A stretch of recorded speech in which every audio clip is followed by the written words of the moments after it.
Solo student कैसे आप लोग, उम्मीद है आप लोग अच्छे होंगे और आप लोग की तैयारी भी अच्छी चलिए। तो चलिए अगर आज का क्लास शुरू करते हैं। यहाँ पे एसएससी जीडी 2025 का बहुत ही इंपॉर्टेंट क्वेश्चन है जो कि आप सबके एग्जाम में पूछे जाएंगे।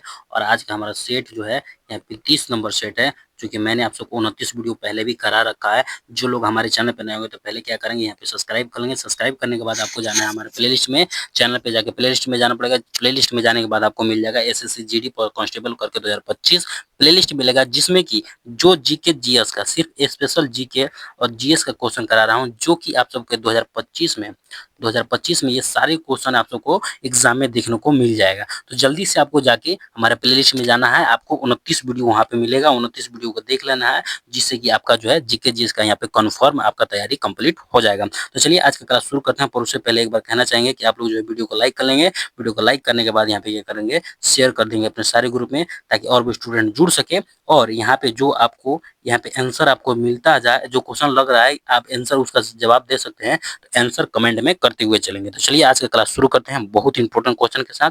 तो एक बार फिर से कहना चाहेंगे कि जो लोग नए हैं या पहली बार आए हैं तो इस वीडियो को लाइक कर लेंगे और सब्सक्राइब कर लेंगे वीडियो को, लेकिन लाइक कर लीजिएगा और शेयर कर लीजिएगा। क्योंकि मैं जब एक बार जो वीडियो को यहाँ पे शुरू कर देता हूँ, यहाँ पे टिक लगा कि जब मैंने यहाँ पे वीडियो को शुरू कर दिया, तो यहाँ पे बीच में कभी भी मैं आप सबको यहाँ पे लाइक के लिए और यहाँ पे शेयर के लिए कभी भी नहीं बोलता हूँ। इसलिए मैं पहले ही बोल देता हूँ कि आप लोग जो है लाइक और शेयर कर लीजिए, क्योंकि बीच में मैं क्लास करते टाइम डिस्टरबेंस नहीं चाहता हूं।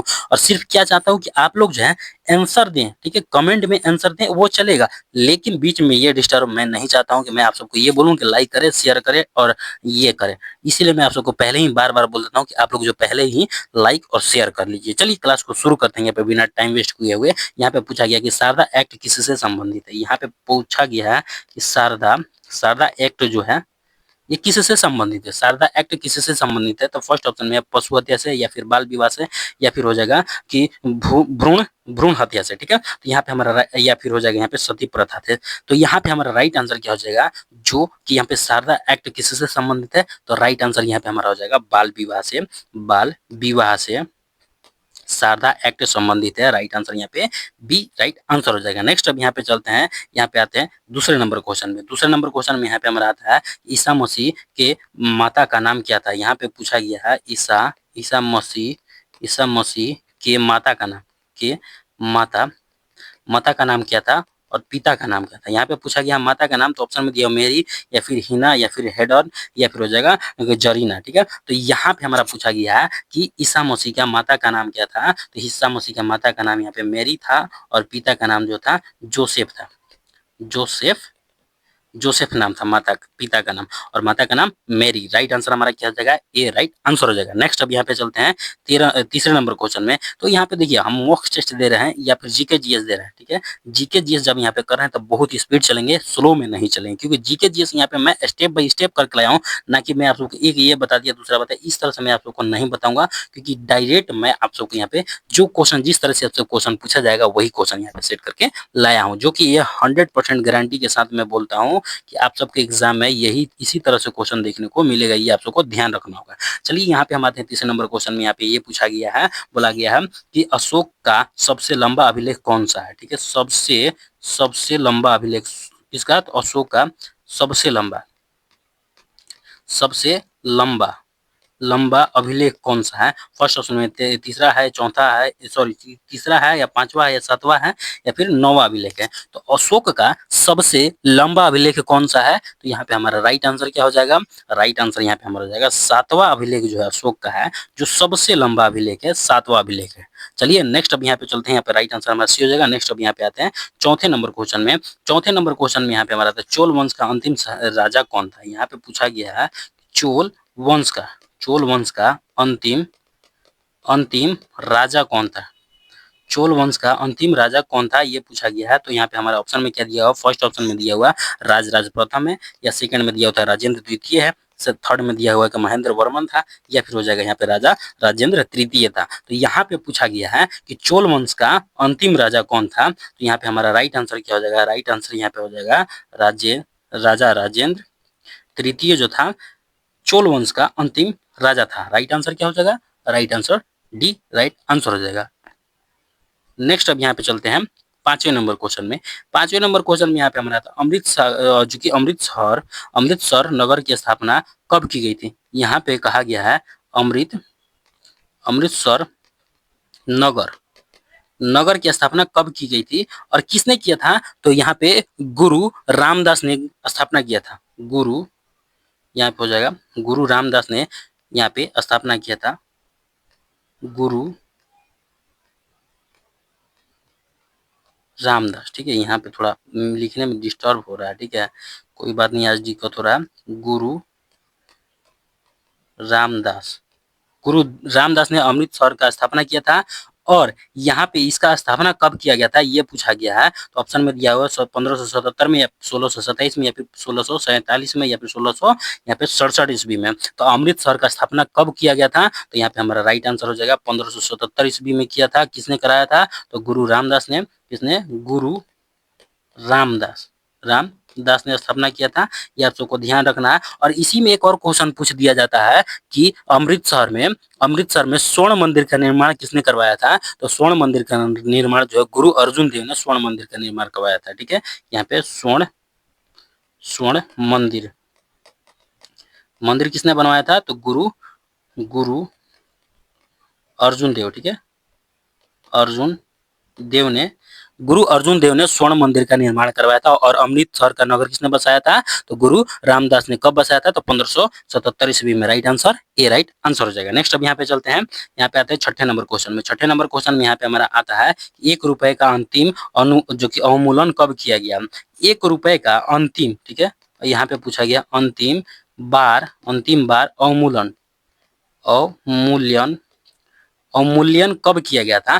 फर्स्ट ऑप्शन में दिया हुआ है 1 अप्रैल 1991 को, या फिर हो जाएगा 1 मई 1991 को, या फिर 1 जून 1991 को, या फिर 1 जुलाई 1991 को। तो यहाँ पे ये पूछा गया है कि 1 रुपए का अंतिम बार पूछा है कि अवमूल्यन कब किया गया था। तो यहाँ पे हमारा राइट आंसर हो जाएगा 1 जुलाई 1991 को 1 रुपए का अंतिम बार जो है अवमूल्यन किया गया था। अब इसके बाद कोई अवमूल्यन नहीं किया गया है। नेक्स्ट अब यहाँ पे चलते हैं, यहाँ पे आते हैं 7वें नंबर क्वेश्चन में। 7वें नंबर क्वेश्चन में यहाँ पे हमारा आता है कि सिकंदर लोदी द्वारा आगरा शहर का स्थापना कब किया गया था।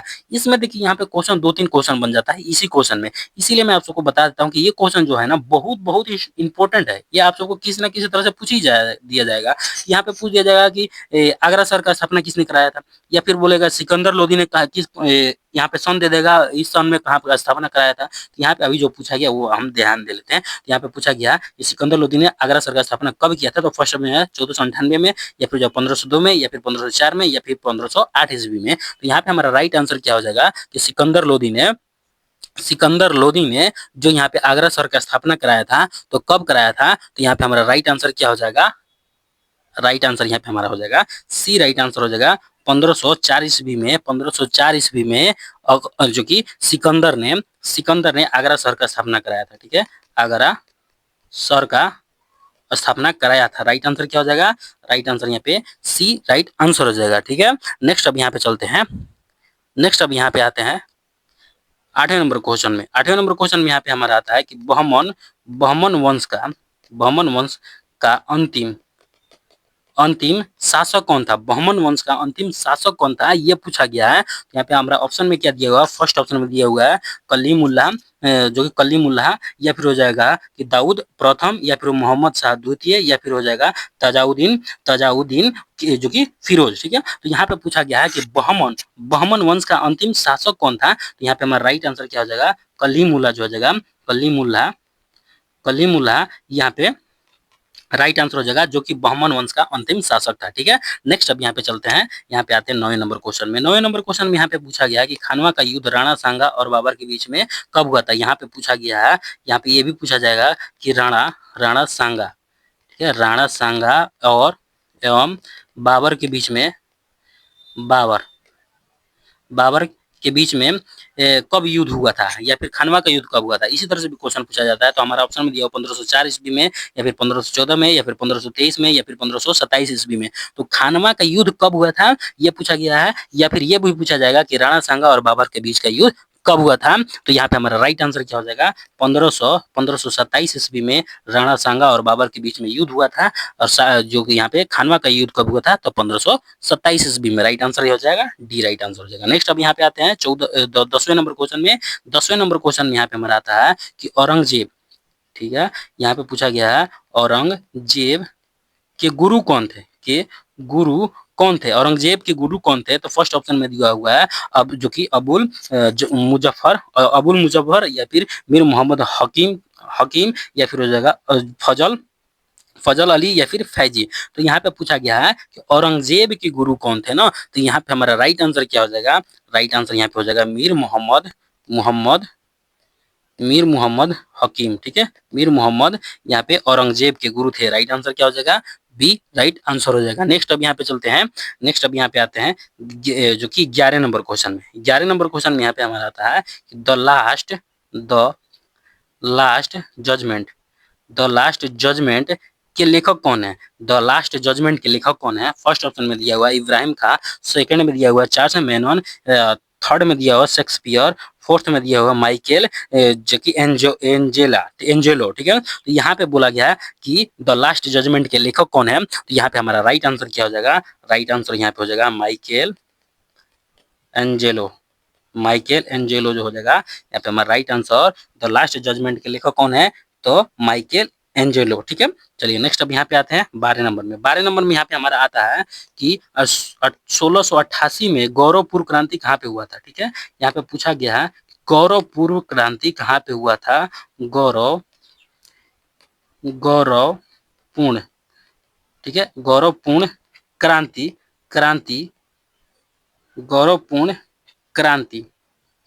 कहाँ पे हुआ है ये पूछा गया। फर्स्ट ऑप्शन अमेरिका में, इंग्लैंड में, फ्रांस में या फिर जापान में। तो यहाँ पे पूछा गया है कि 1688 ईस्वी में गौरवपूर्ण क्रांति कहाँ पे हुआ था? तो यहाँ पे हमारा राइट आंसर क्या हो जाएगा? राइट आंसर यहाँ पे हमारा हो जाएगा बी, राइट आंसर हो जाएगा इंग्लैंड में 1688 में गौरवपूर्ण पूर्ण क्रांति हुआ था। Right answer B, right answer हो जाएगा। नेक्स्ट अब यहाँ पे आते हैं 13 नंबर क्वेश्चन में। 13 नंबर क्वेश्चन में यहाँ पे हमारा आता है कि महासागरीय जल का तापमान कितने डिग्री के बीच में होता है? यहाँ पे कहा गया है महासागरीय जल का तापमान कितना डिग्री तक होता है? तो फर्स्ट ऑप्शन में दिया हुआ है 5 डिग्री सेल्सियस से 13 डिग्री सेल्सियस तक, या फिर हो जाएगा सेकंड में दिया हुआ 15 डिग्री सेल्सियस से 13 डिग्री सेल्सियस, तीसरे नंबर में दिया 5 डिग्री सेल्सियस से 33 डिग्री सेल्सियस तक, और चौथे नंबर में दिया हुआ है यहाँ पे हमारा 15 डिग्री सेल्सियस से 23 डिग्री सेल्सियस तक। तो यहाँ पे हमारा राइट आंसर क्या हो जाएगा? महासागरीय जल का तापमान कितने डिग्री के बीच में होता है? तो राइट आंसर यहाँ पे हो जाएगा 5 डिग्री सेल्सियस से यहाँ पे हो जाएगा 33 डिग्री सेल्सियस के बीच में होता है। यहाँ पे right answer C, right answer हो जाएगा। नेक्स्ट अब यहाँ पे चलते हैं। नेक्स्ट अब यहाँ पे आते हैं 14 नंबर क्वेश्चन में। 14 नंबर क्वेश्चन में यहाँ पे हमारा आता है भारत चीन के बीच पंचशील समझौता कब हुआ था? ये बहुत इंपॉर्टेंट क्वेश्चन है, ये आपको स्टाइल है कि नोट कर लेना है। जो कि यहाँ पे आता है भारत चीन और यहाँ पे भारत चीन के बीच जो समझौता हुआ था, कौन सा समझौता? पंचशील समझौता कब हुआ था ये पूछा गया। तो यहाँ पे हमारा ऑप्शन में क्या दिया? फर्स्ट ऑप्शन में दिया हुआ है कि यहाँ पे 10 अप्रैल 1954 को, या फिर 15 अप्रैल 1954 को, या फिर हो जाएगा 20 अप्रैल 1954 को, या फिर यहाँ पे 25 अप्रैल 1954 ईस्वी को। तो यहाँ पे भारत और चीन के बीच में जो पंचशील समझौता हुआ ये कब हुआ था? तो यहाँ पे हमारा राइट आंसर क्या हो जाएगा? राइट आंसर यहाँ पे हमारा हो जाएगा 20 अप्रैल 1954 ईस्वी को पंचशील समझौता हुआ। किसके बीच में? भारत और चीन के बीच में पंचशील समझौता हुआ था। राइट आंसर यहाँ पे सी, राइट आंसर हो जाएगा। नेक्स्ट अब यहाँ पे आते हैं 15 नंबर क्वेश्चन में। 15 नंबर क्वेश्चन में यहाँ पे हमारा आदि ब्रह्म समाज की स्थापना किसने किया था? यहाँ पे कहा गया है कि आदि ब्रह्म समाज, ठीक है, ब्रह्म समाज की स्थापना किसने किया था? तो फर्स्ट ऑप्शन में दिया हुआ राजा राम मोहन राय ने, या फिर रविंद्रनाथ टैगोर ने, या फिर दयाराम सरस्वती ने, या फिर देवेंद्र नाथ टैगोर ने, ठीक है। तो यहाँ पे बोला गया आदि ब्रह्म समाज की स्थापना कब किया गया था? तो यहाँ पे हमारा राइट आंसर क्या हो जाएगा? किसने किया था? तो यहाँ पे हमारा राइट आंसर क्या हो जाएगा? राइट आंसर यहाँ पे हमारा हो जाएगा देवेंद्र नाथ टैगोर, ठीक है, देवेंद्र नाथ टैगोर है। Right answer D right answer हो जाएगा। नेक्स्ट अब यहाँ पे चलते हैं 16 नंबर क्वेश्चन में। 16 नंबर क्वेश्चन में यहाँ पे हमारा था भारतीय ब्रह्म समाज की स्थापना। ब्रह्म समाज की स्थापना देखिए मैं बता रहा हूँ ना कि स्टेप बाय स्टेप मैं आप सबको बता रहा हूँ, इधर से नहीं बता रहा हूँ, स्टेप बाय स्टेप बता रहा हूँ आप सबको, जिससे कि आपको यहाँ पे पढ़ने में याद करने में आसानी हो जाएगा। ठीक है, तो चलिए यहाँ पे हमारा पूछा गया ब्रह्म समाज की स्थापना जो कब किया गया था, यहाँ पे 1865 ईस्वी में किया था। किसने किया था, तो मैंने आप सबको बताया था ब्रह्म समाज की स्थापना तो मैंने आप सबको पहले ही बताया किसने करा, किसने किया था। तो चलिए यहाँ पे भारतीय, यहाँ पे सिर्फ आदि ब्रह्म समाज वहां पे मैंने आप सबको बताया, और यहाँ पे भारतीय ब्रह्म समाज पूछा गया। ठीक है, क्वेश्चन देखेंगे, क्वेश्चन पहले ध्यान देंगे कि क्वेश्चन में हमसे क्या पूछा गया है। तो यहाँ पे चलिए यहाँ पे पूछा गया कि अब यहाँ पे वहां पे आदि ब्रह्म समाज, यहाँ पे भारतीय ब्रह्म समाज की स्थापना जो है 1865 ईस्वी में किसने किया था। तो फर्स्ट ऑप्शन में दिया हुआ है कि राजा राम मोहन राय ने, या फिर हो जाएगा केशव चंद्र सेन ने, या फिर देवेंद्रनाथ टैगोर ने, या फिर दयाराम सरस्वती ने। तो यहाँ पे हमारा राइट आंसर क्या हो जाएगा, भारतीय ब्रह्म समाज की स्थापना किसने किया था। तो राइट आंसर यहाँ पे हमारा हो जाएगा केशव केशव चंद्र सेन ने। ठीक है, केशव चंद्र सेन ने भारतीय ब्रह्म समाज की स्थापना किया था 1865 ईस्वी में। राइट आंसर यहाँ पे बी राइट आंसर हो जाएगा। नेक्स्ट अब यहाँ पे चलते हैं 17 नंबर क्वेश्चन में। 17 नंबर क्वेश्चन में यहाँ पे आता है कि एकता सेना का गठन गठन किसने किया था।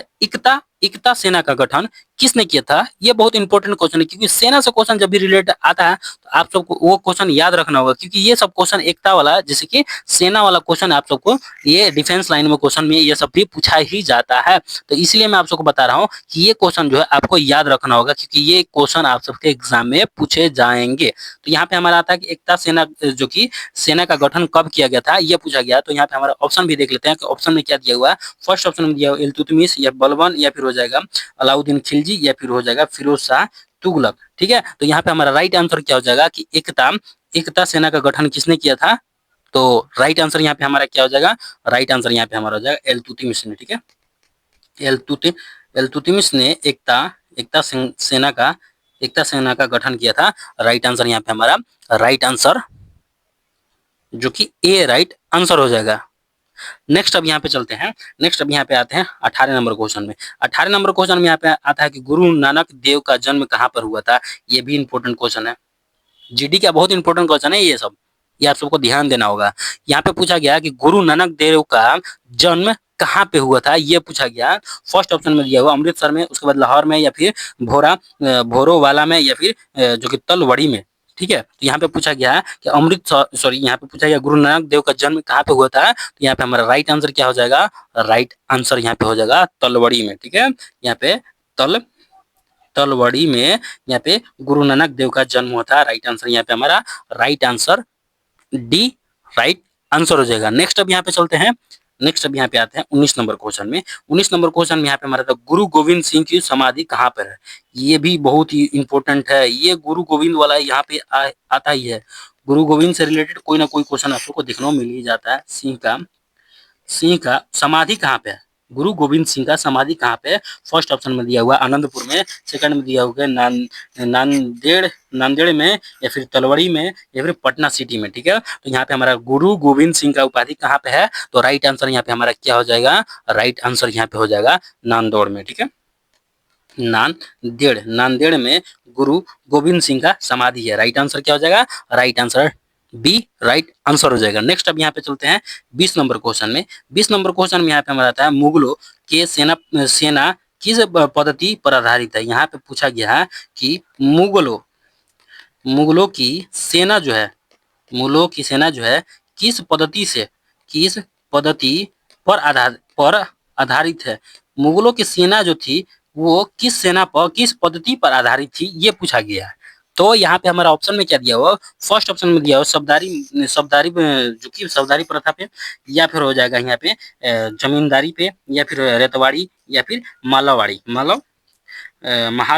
तो यहाँ पे जो मुगलों का व्यवस्था, सेना व्यवस्था पूछता है, सेना पद्धति पूछा है, तो वो किस पे आधारित थी। तो यहाँ पे हमारा राइट आंसर क्या हो जाएगा, राइट आंसर यहाँ पे हमारा हो जाएगा मनसबदारी पे। ठीक है, मनसबदारी पद्धति से संबंधित है। राइट आंसर यहाँ पे क्या हो जाएगा, right answer A right answer हो जाएगा। नेक्स्ट अब यहाँ पे चलिए, अब चलिए बीसी क्वेश्चन तो मैं आप सबके लिए लाता हूँ। आप सबको डेली क्लास करते होंगे तो पता होगा कि मैं डेली के क्लास में कितना क्वेश्चन लाता हूँ, 20 क्वेश्चन लाता हूँ, जो कि आप सबके एग्जाम में, डायरेक्ट एग्जाम में पूछे जाते हैं। सारे के सारे महत्वपूर्ण प्रश्न रहते हैं। ठीक है, जो लोग यहाँ पे हमारे चैनल पर नए हैं तो चैनल को सब्सक्राइब कर लेंगे और प्लेलिस्ट में जाके वहां पे आपको 29 वीडियो देखने को मिलेगा। आप 29 वीडियो देख लीजिए, जो कि आप सबको, जो कि एसएससी जीडी का 2025 का जो लोग तैयारी कर रहे होंगे उनको जीके जीएस में कभी भी कोई भी रुकावट नहीं आएगा, जो लोग यहाँ पे हमारा जो क्लास करते होंगे। तो चलिए आज का हमारा सेक्शन यहीं तक रहने वाला है। बस यहाँ से वीडियो में जाने से पहले एक बार लास्ट में फिर से कहना चाहता हूँ, वीडियो को लाइक कर लीजिएगा और शेयर कर लीजिएगा। चलिए मिलते हैं नेक्स्ट वीडियो में, तब तक के लिए हंसे मुस्कुराते रहिए। जय हिंद, जय भारत, वंदे मातरम।